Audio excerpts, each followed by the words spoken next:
Tom Cruise a longtemps été l'illusion la plus dangereuse d'Hollywood. Il a charmé le monde avec son sourire éclatant, mais derrière cette image se cache un manipulateur sans cœur qui détruit des vies. Même d'autres acteurs célèbres ne peuvent pas le tolérer. La colère de Justin Bieber est si intense qu'il a une fois affirmé vouloir le déchirer. Et Alec Baldwin est furieux parce que Cruise non seulement a ruiné la vie de ses ex-femmes, mais a aussi tenté de séduire la fille de Baldwin. Aujourd'hui, 12 stars sont prêtes à révéler la vérité choquante sur l'homme qui fait trembler Hollywood. L'un d'eux, Alec Baldwin. Alec Baldwin se dresse comme un ardent défenseur de l'honneur et du respect familial à Hollywood. Dès le départ, Baldwin a clairement indiqué que sa patience avec Tom Cruise était épuisée depuis longtemps. L'étincelle qui a déclenché sa fureur a été la nouvelle troublante que le groupe de scientologie de Cruise aurait prétendument ciblé sa fille, Ireland Baldwin, pour la recruter. Pour Alec, ce n'était pas juste une autre querelle hollywoodienne, c'était un profond affront personnel. Dans son style sans filtre, Baldwin a condamné l'idée que toute organisation, surtout une liée à Cruise, puisse oser franchir les limites de la famille. Sa colère ne résonnait pas seulement comme une défense de sa fille, mais aussi comme une déclaration contre ce qu'il percevait comme les tactiques manipulatrices de Cruise. Les remarques d'Alex, remplies de passion et d'honnêteté intransigeante, reflétaient des années à observer une star, autrefois admirée, glisser progressivement vers une quête sans fin de contrôle et de domination. Il croit que Hollywood devrait être consacré à l'art véritable et au respect, et non à la coercition dissimulée sous un charme clinquant. Le refus de Baldwin de s'associer avec Cruise est devenu une protestation silencieuse, mais indéniable. Une déclaration que la loyauté et la famille passent avant tout et que certaines limites ne devraient tout simplement jamais être franchies. Deuxièmement, Brad Pitt. Le mépris bouillant de Brad Pitt pour Tom Cruise n'est pas une rumeur éphémère d'Hollywood. C'est une vendetta de longue date qui remonte à des décennies. Leur collaboration tristement célèbre sur Entretien avec un vampire a déclenché une rivalité qui ne ferait que s'intensifier au fil des ans. Pitt n'a jamais hésité à admettre que le besoin incessant de Cruise de dominer l'écran et chaque conversation agaçait sa nature authentique et directe. Tandis que le sourire omniprésent de Cruise et son charme calculé semblaient conçus pour les projecteurs, Pitt le trouvait artificiel, une performance forcée masquant une obsession plus profonde pour le contrôle. La tension a culminé en 2009 lorsque les deux se sont retrouvés à nouveau dans la même orbite. Alors que Cruise était occupé à promouvoir un projet que Pitt a rapidement qualifié d'absurde, la critique de Brad a été tranchante. Il a ouvertement ridiculisé l'approche de Cruise, soulignant que le vrai talent ne peut pas se cacher derrière des théâtralités exagérées. Pour Pitt, il ne s'agissait jamais seulement de compétition à l'écran. C'était un choc de deux philosophies très différentes sur la vie et l'art. Il a gardé ses distances, allant jusqu'à maintenir une liste de collaborateurs avec lesquels il ne travaillera pas, Cruise étant fermement sur cette liste. Ce conflit persistant ne concerne pas seulement une rivalité professionnelle. C'est un témoignage de l'engagement de Pitt envers l'authenticité et le respect, des valeurs qu'il estime que Cruise sape constamment. Troisièmement, Brooke Shields. La confrontation de Brooke Shields avec Tom Cruise n'était pas un moment d'irritation passagère. C'était une position ferme contre son attitude désinvolte envers des problèmes sérieux. Shields, une femme qui a longtemps lutté contre les défis de la dépression postpartum, a trouvé le rejet désinvolte de Cruise des traitements de santé mentale totalement inacceptable. Quand Cruise a critiqué l'utilisation des antidépresseurs, les qualifiant de futiles et indignes de considération, Shields était outré. À ses yeux, ces remarques n'étaient pas seulement un malentendu. C'était une insulte pour d'innombrables femmes, menant un combat difficile et invisible chaque jour. Shields n'a fait aucun effort pour cacher son mépris. Elle a répondu avec un message clair. La santé mentale n'est pas une blague, et la lutte qui l'accompagne ne l'est pas non plus. Pour elle, les paroles de Cruise révélaient une arrogance plus profonde, une confiance mal placée, que son statut de star lui accordait le droit de dicter ce qui était bon pour les autres. Au lieu de s'excuser ou de reconsidérer sa position, Cruise a insisté, incitant Shields à couper fermement tout désir de travailler avec quelqu'un qui pourrait banaliser des sujets aussi sérieux. Pour Shields, ce n'était pas simplement une décision professionnelle, c'était une position morale. Son refus de collaborer avec Cruise sert de rappel puissant que l'authenticité et la compassion doivent prévaloir sur les théâtralités des célébrités. John Travolta. Autrefois vénéré comme l'une des stars les plus aimées de l'Église, l'étoile de Travolta a pâli alors que Tom Cruise est devenu le nouvel emblème de l'organisation. La déception de Travolta n'est pas seulement liée à une perte de notoriété, c'est un profond sentiment de trahison. Pendant des années, il avait été une figure de proue. Roi de l'influence et du statut, seulement pour être écarté au profit de l'ambition implacable de Cruise. Ce changement a laissé Travolta avec une rancœur brûlante. Alors qu'il voyait sa réputation durement acquise s'affaiblir, tandis que Cruise atteignait des sommets sans précédent, l'ancienne garde, comme l'était autrefois Travolta, voyait son influence diminuer, remplacée par une personnalité qui semblait se soucier davantage de contrôler chaque scène que de favoriser un véritable art. Son mécontentement était palpable, des murmures de perte et un désir des jours où la loyauté et l'héritage comptaient plus que le simple spectacle. Dans des interviews et des remarques improvisées, Travolta a laissé entrevoir la douleur d'être mis de côté, un sentiment qui résonnait chez beaucoup de ceux qui valorisaient l'authenticité plutôt que le végétariat fabriqué. Son expérience se dresse comme une mise en garde sur les dynamiques volatiles au sein d'Hollywood et le coût élevé du favoritisme. L'histoire de Travolta n'est pas simplement celle d'une rivalité professionnelle, mais un regret personnel pour le respect qu'il commandait autrefois. Un respect qui a été lentement, mais incontestablement usurpé par l'ascension fulgurante de Cruise. 6. Justin Bieber. En 2019, Bieber s'est tourné vers les réseaux sociaux avec un défi audacieux et direct. Défier Cruise à entrer dans l'octogone pour un combat de MMA. Pour Bieber, ce n'était pas juste un moment éphémère de plaisanterie de célébrité. C'était une critique aiguë de l'arrogance perçue de Cruise et de son besoin implacable de contrôler chaque aspect de sa vie. La star de la pop, connue pour sa propre ascension fulgurante à travers les batailles sous les projecteurs, trouvait le comportement assuré et dictatorial de Cruise totalement intolérable. Le défi de Bieber laissait entrevoir des problèmes plus profonds, une frustration envers une star dont la persona publique semblait davantage axée sur la manipulation que sur un véritable talent ou l'humilité.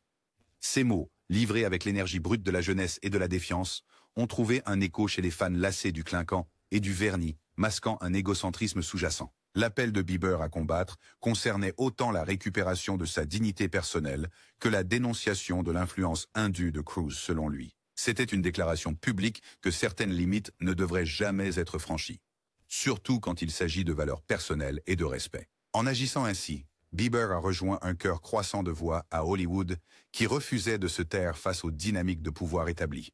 Son geste audacieux a souligné un changement culturel plus large, où l'authenticité prime sur la célébrité fabriquée et où le courage authentique brille plus qu'un sourire de blockbuster.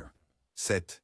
Katie Holmes. Émergeant d'une vie marquée par un contrôle incessant, Katie Holmes a courageusement repris sa liberté lorsqu'elle a quitté son mariage avec Tom Cruise. Dans son récit franc de l'épreuve, Holmes a décrit une relation où l'autonomie personnelle était étouffée par une surveillance constante et une supervision oppressive. Selon elle, le mariage était moins une union d'amour qu'un champ de bataille dominé par le besoin de Cruise de micro-gérer chaque aspect de son existence. Elle se souvenait de jours où même les décisions les plus simples étaient gâchées par un ensemble de restrictions, avec Cruise et son entourage de scientologie surveillant chacun de ses mouvements. Ce sentiment omniprésent d'être contrôlé la laissait se sentir piégée, non seulement dans les limites d'une relation tumultueuse, mais aussi dans un environnement où la liberté était une rareté.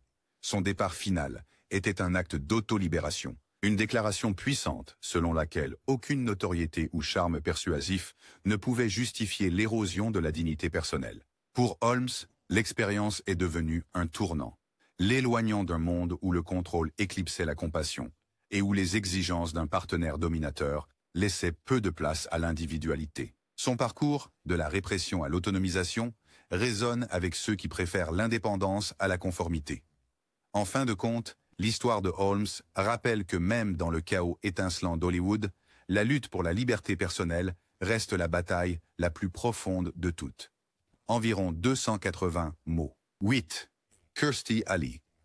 Dans un retournement surprenant des récits d'Hollywood, le rapport tendu de Kirstie Alley avec Tom Cruise trouve ses racines dans une aversion non formulée, un sentiment mis en lumière par le regard de Léa Remini. La relation d'Alley avec Cruise était entachée de tensions subtiles mais persistantes, comme le révèle le mémoire de Remini, indiquant que Cruise avait une aversion nette pour elle.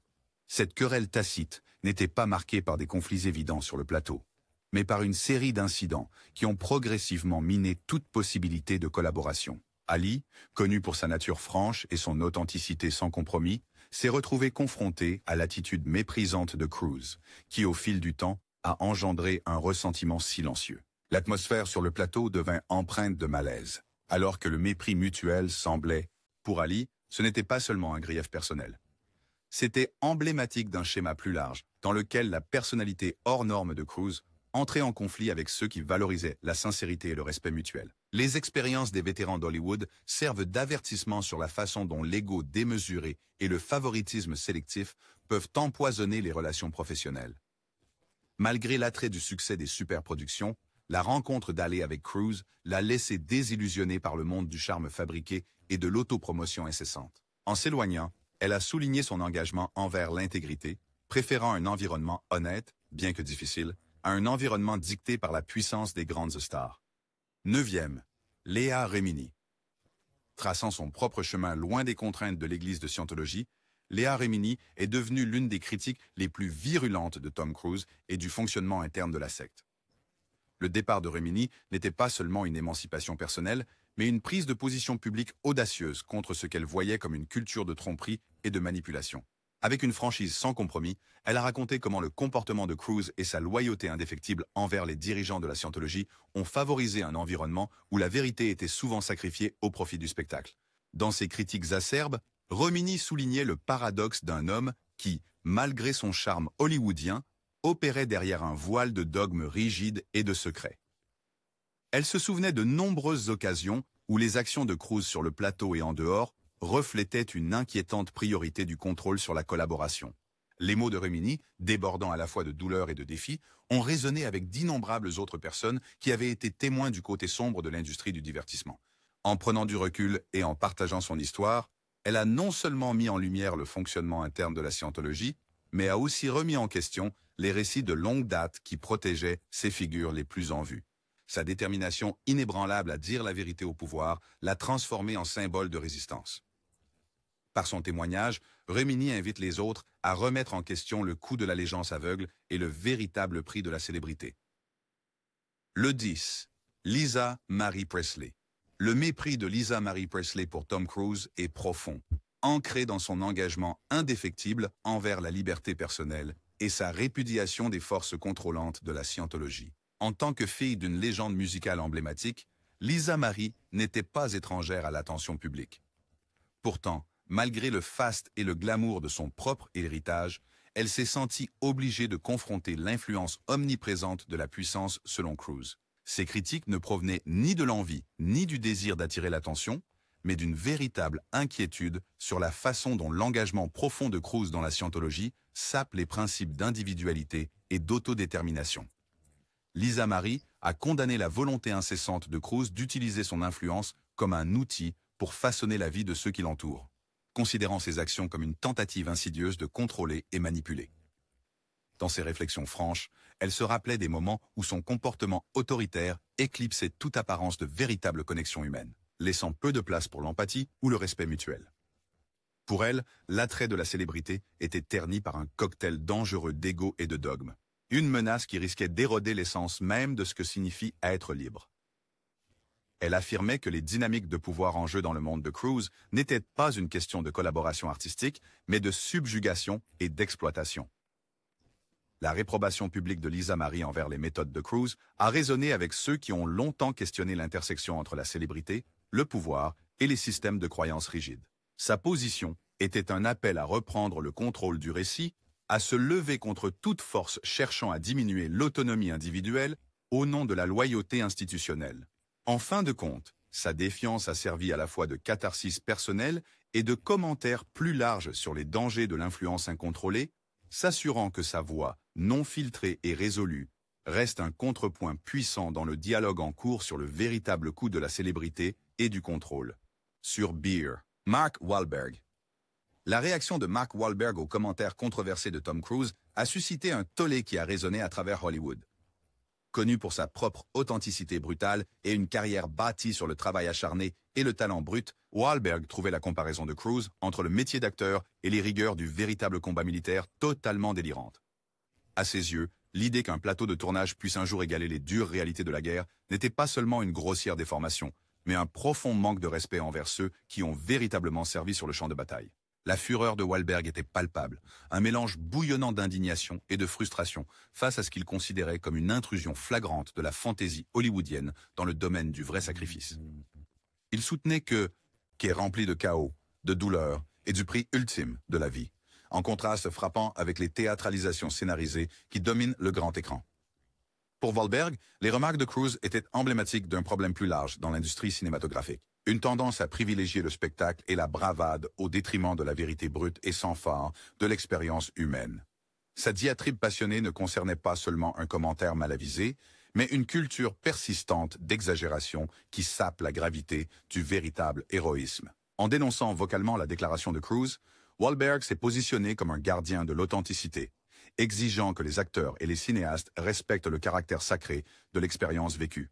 Ces paroles ont pénétré le vernis du courage fabriqué d'Hollywood, rappelant aux spectateurs que la véritable bravoure et le sacrifice ne peuvent pas être mesurés en chiffres de box-office ou en cascades éblouissantes. L'explosion de Wahlberg était un appel clair à ses pairs, une demande que l'industrie réévalue ses priorités et adopte une représentation plus honnête de la réalité.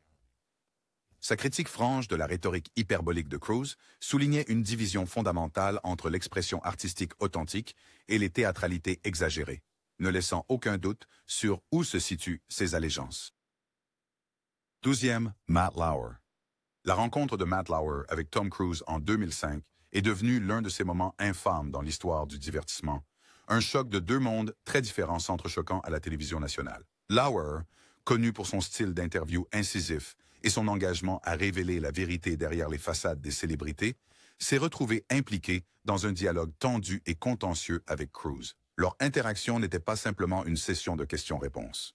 C'était une bataille d'esprit et d'idéologie, où le charme bien rodé de Cruise rencontrait l'exigence inflexible de Lauer pour la substance et la responsabilité. Lors de cette interview, les questions incisives de Lauer et son investigation calme mais persistante laissaient peu de place à l'esquive caractéristique de Cruise. En réponse, les anecdotes répétées de Cruise et ses démonstrations théâtrales n'ont fait qu'accentuer la tension, soulignant un décalage fondamental entre le pouvoir des stars scénarisées et la réalité brute que Lauer cherchait à exposer. La friction qui en a résulté était palpable, transformant ce qui aurait dû être un segment de routine en un moment de conflit brut qui a résonné auprès des téléspectateurs bien au-delà du studio.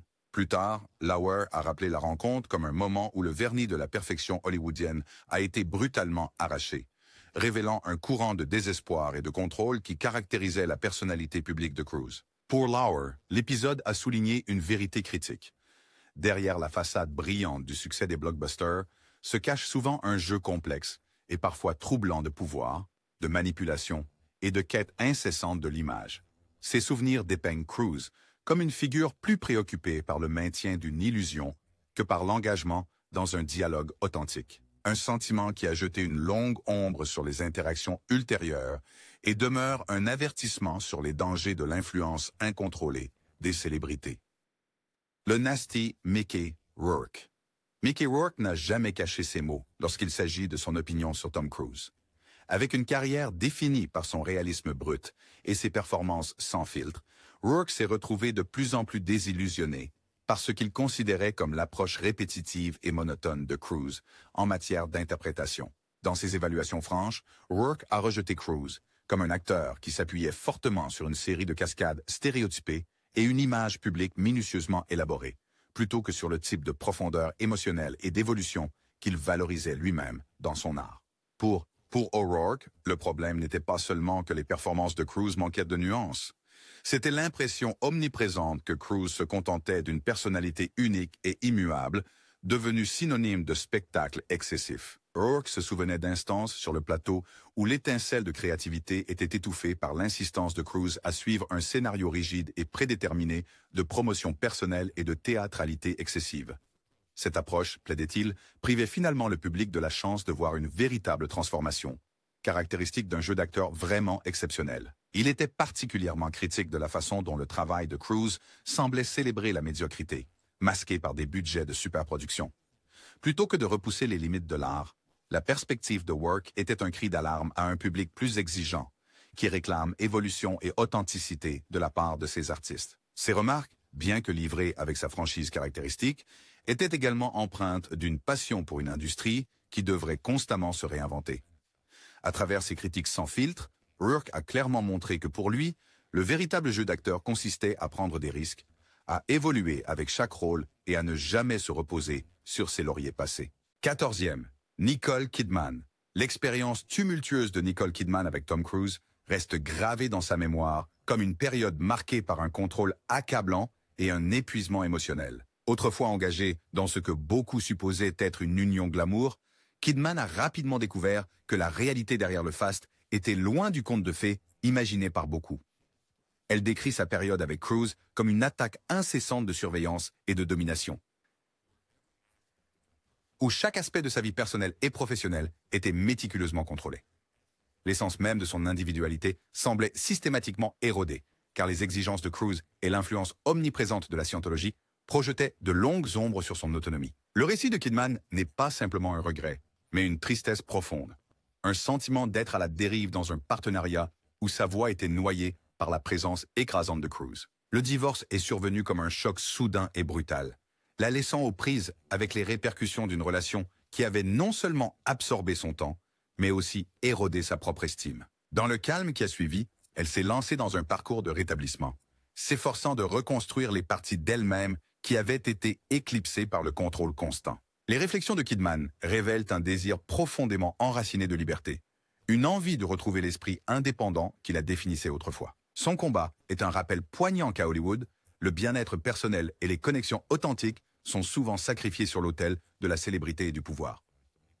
À travers ses révélations sincères, Kidman est devenu un emblème de résilience, inspirant d'innombrables personnes ayant affronté des luttes similaires dans la quête de l'autonomisation personnelle. Son histoire, chargée de la douleur du temps perdu et des rêves brisés, se dresse comme un témoignage de l'esprit humain indomptable. Un esprit qui, malgré les cicatrices, trouve la force de se relever, de guérir et finalement de retrouver l'espoir. 15e, Richard Harris. Richard Harris, avec son charisme inimitable et sa carrière légendaire, n'a jamais hésité à exprimer sa franchise lorsqu'il s'agissait de critiquer ce qu'il voyait comme des lacunes chez ses pairs.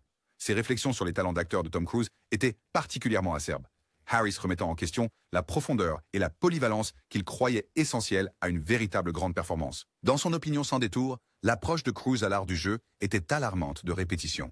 Une série de cascades exagérées et de rôles prévisibles et unidimensionnels qui laissaient peu de place à la nuance émotionnelle ou à l'évolution qui définissent le véritable métier d'acteur. Harris se souvenait des moments où la dépendance de Cruise à la bravoure physique semblait éclipser toute tentative de transmettre des émotions de personnages complexes, réduisant les performances à de simples spectacles conçus uniquement pour divertir. Pour Harris, l'art d'agir était une discipline en constante évolution, qui exigeait du risque, de la vulnérabilité et une volonté de défier à la fois soi-même et le public. Ces critiques n'étaient pas destinées à être une attaque personnelle, mais plutôt un appel à des normes plus élevées, dans un domaine qui, à ses yeux, succombait de plus en plus aux pressions commerciales. Il déplorait le fait que Cruise, malgré tout son attrait au box-office, semblait se contenter de s'appuyer sur une formule qui s'était usée avec le temps. Les observations pointues de l'acteur vétéran servaient de rappel sobre que le véritable talent réside dans la capacité à se transformer, à plonger dans les profondeurs de la psyché d'un personnage et à en ressortir avec quelque chose d'inattendu et de profondément émouvant. Dans le monde du cinéma, où chaque rôle est une opportunité de réinvention, Harris a soutenu que la réticence de Cruise à évoluer était un mauvais service non seulement à son art, mais aussi au public. Son évaluation sans concession des performances de Cruise a résonné avec beaucoup de ceux qui partageaient sa croyance dans la sacralité de l'intégrité artistique, remettant en question une industrie de plus en plus éprise de charisme superficiel. 16. Russell Crowe. La rancune profondément ancrée de Russell Crowe contre Tom Cruise est une histoire de loyauté, de trahison et d'un refus de compromettre les principes. Crowe, un fervent défenseur de l'intégrité à Hollywood, a vu sa patience mise à rude épreuve par le traitement réservé par Cruise à Nicole Kidman, une amie proche et confidente dont la relation tumultueuse avec Cruise a laissé une marque indélébile sur ceux qui se souciaient d'elle. Le mécontentement de Crowe ne venait pas de commérages oisifs ou de simples rivalités professionnelles. C'était un profond sentiment d'injustice qui touchait au cœur de ce qu'il croyait que Hollywood devait représenter. Il voyait la poursuite incessante par Cruise de son propre agenda, même au détriment de ceux avec qui il travaillait, comme une trahison de l'esprit de collaboration qui est censé sous-tendre l'art cinématographique. La rancœur mijotante a grandi au fil des années, alimentée par des incidents sur le plateau où le comportement dominateur de Cruise étouffait la créativité et ignorait les contributions de ses co-stars. La décision de Crowe de refuser toute future collaboration avec Cruise personnel et professionnel, un rejet d'une pratique industrielle qui mettait l'ego avant l'excellence. Il se souvenait avec une amertume claire des jours sur le plateau de la Momie, où le conflit entre la vision artistique et le besoin accablant de contrôle de Cruise devenait douloureusement évident. Pour Crowe, ce n'était pas simplement une question de personnalité opposée, c'était un désaccord fondamental sur les valeurs qui devraient guider la réalisation cinématographique. Sa rancune était un manifeste contre l'influence corrosive de l'ambition démesurée et le culte de la personnalité que Cruise incarnait. En s'exprimant, Crowe a défié ses pairs et le grand public à reconsidérer ce qu'il valorisait dans l'art et l'artisanat. Son refus obstiné de travailler avec Cruise demeure un puissant témoignage de son engagement envers l'intégrité, le respect et la conviction que la véritable collaboration ne peut prospérer dans un environnement dominé par la peur et la soumission. L'héritage de Crowe, marqué par des performances acclamées par la critique et une réputation d'honnêteté inébranlable, se distingue nettement de l'image soigneusement construite de Cruise. Un rappel que, à Hollywood, l'authenticité et le véritable respect pour son art sont les véritables mesures du succès.